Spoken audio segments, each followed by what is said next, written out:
మరి ఆ యొక్క మంచి లక్షణం ఉన్న స్టెఫెన్ యొక్క మరణం ద్వారా మనం తెలుసుకోవాల్సింది అదే. ఆ విధంగా మరణావస్థలో ఉండి కూడా సాటి వారిని ప్రేమించి వారిని క్షమించమని ప్రార్థన చేశాడు తప్ప ఈ చావు నుండి నన్ను రక్షించమని స్టెఫెన్ కూడా ప్రార్థన చేయలేదు. అలాగే యేసు ప్రభు కూడా ప్రార్థన చేయలేదు.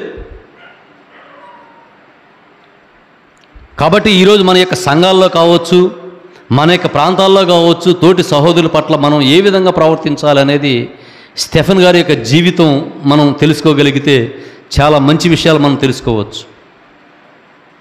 మన ప్రాణం ఈరోజు ఉండొచ్చు, రేకపోవచ్చు.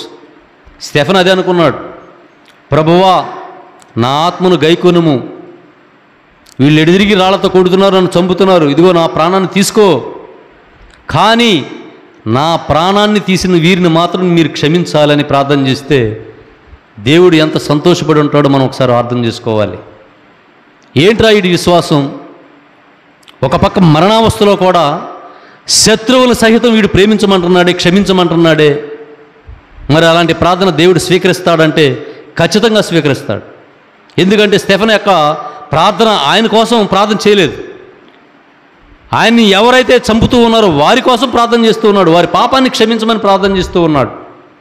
వారికి తెలియదయ్యా, ఈ పాపం ఏంటో వారికి తెలియదయ్యా, నా ఆత్మని నా ప్రాణాన్ని తీసుకో, కానీ నా ప్రాణాన్ని తీసిన వీరిని మాత్రం క్షమించని ప్రార్థన చేశాడంటే స్టెఫెన్ గారి యొక్క జీవితం ఏ విధంగా నడవడిక జరిగిందో మనం అర్థం చేసుకోవాలి.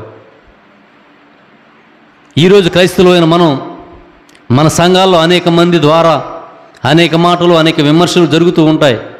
కానీ స్టెఫెన్ లాగా మనం ఎంతమందిని మనం క్షమించే గుణాన్ని మనం కలిగి ఉన్నాం అనేది స్టెఫెన్ జీవితం ద్వారా మనం ఒకసారి ఆలోచన చేసుకోవాలి. ఆలోచన చేస్తూనే కాదు, దాన్ని మార్పు కోసం మనం ప్రయత్నం చేయాలి. ఇదివరకు రోజుల్లో నేను ఏ విధంగా జన్మించానో ప్రభువా, ఇక మీదట నీ యొక్క సాక్షిగా, నీ యొక్క బిడ్డగా నేను జీవించాలనుకుంటున్నాను అని దేవుణ్ణి అడగాలి. అదేవిధంగా దేవుని దగ్గరికి మనం వెళ్ళగలిగితే దేవుడు ఖచ్చితంగా మనకు సహాయం చేస్తాడనడానికి ఎలాంటి సందేహం లేదని మనం గుర్తించాలి. మరి సౌలు స్టెఫెన్ని చంపిన తర్వాత, అనేక మంది పారిపోయిన తర్వాత, మిగిలిన బహుకొద్ది మందిని కూడా ఇంటిలో చొరబడి జుట్టు పట్టుకొని స్త్రీలను పురుషులను బయటికి లాక్కొచ్చి చెరసాలలో బంధిస్తున్నాడంటే క్రైస్తవుల పట్ల ఎంత ఘోరమైన పగతో సౌలు ఉన్నాడో మనం ఇక్కడ జ్ఞాపకం చేసుకోవాలి.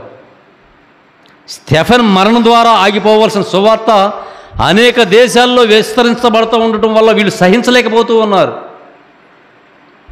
యోధా మతతత్వం, అందుకే చెప్పాడు, నేను పూర్వకాలమందు యోధా మతమును ఉన్నప్పుడు నేను ఈ విధంగా చేశానని చెప్పి అనేక లేఖలు, అనేక మంది, అనేక మాటలు పౌలు గారు మాట్లాడారు. ఇవన్నీ ఆయన మారు మనసు పొందిన తర్వాత జ్ఞాపకం వస్తూ ఉన్నాయి ఆయనకి.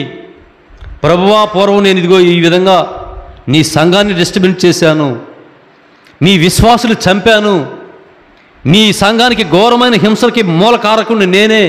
ఈయన మారు మనసు పొందాక ఆ యొక్క చేసిన పాపాలన్నీ కూడా ఆయనకి గుర్తుకొస్తూ ఉన్నాయి. అదే దాన్నే పశ్చాత్తాపం అంటారు. మనం ఎలాంటి పాపాన్నైనా సరే పశ్చాత్తాపంతో దేవుడు మనల్ని పాపాలను క్షమిస్తూ ఉన్నాడని మనకి మాట ఇచ్చాడు. కాబట్టి ఖచ్చితంగా మనం చేసిన పాపాలు చేస్తూ ఉంటాం, కానీ ఆ పాపాల కొరకు పశ్చాత్తాపంతో మనం ప్రార్థన చేయగలిగితే దేవుని యొక్క కృప మన మీద ఎప్పుడు ఉంటుంది. అదేవిధంగా బైబిల్ అనేక మంది చరిత్ర ఆధారాల ప్రకారం మనం చూసుకోగలిగితే అనేక మంది విశ్వాసకు మూలపాత్రులుగా చాలామంది ఉన్నారు. వారి యొక్క జీవితాలను మనం తెలుసుకోవాలి. తెలుసుకోవడమే కాదు, వారి యొక్క జీవితాన్ని మనం అనుసరించాలి. ఆ ప్రయత్నంలో మనం ముందుకెళ్ళగలిగితే మనం ఎన్నో అద్భుతాలు మనం చూడగలుగుతాం మన జీవితంలో. ప్రార్థన చేసుకుందాం.